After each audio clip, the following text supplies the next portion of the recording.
drug use while driving, impaired driving, Part 4. Cocaine and marijuana.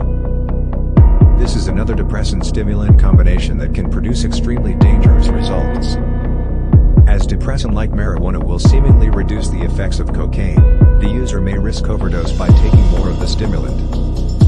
Studies have revealed that the combined action of marijuana and alcohol can lead to dangerously high blood pressure, fast heart rate and irregular cardiac rhythm.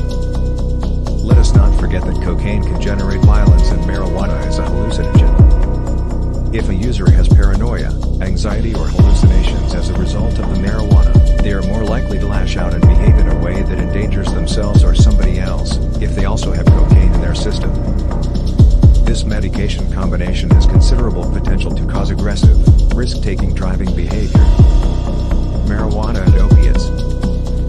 Marijuana can potentially jeopardize your health when mixed with prescribed opiates such as oxycodone, or illicit opioids like heroin.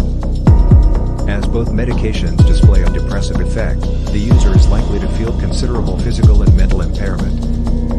Significant drops in body temperature are possible, and respiration and heart rate will slow.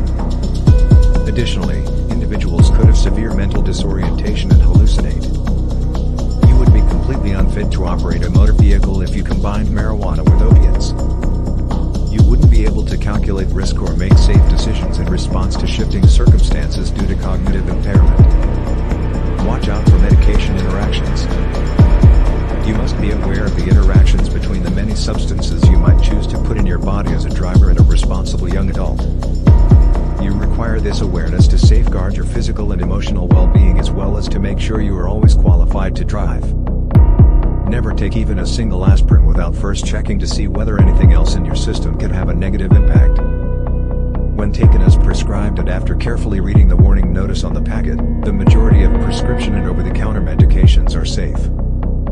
You still need to be on the lookout for any unforeseen negative effects. Alcohol consumption and drug use for recreational purposes are two different things.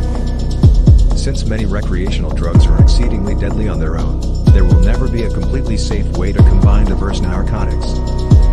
You may be aware of the risks and make thoughtful, informed judgments before deciding to use any drug or consume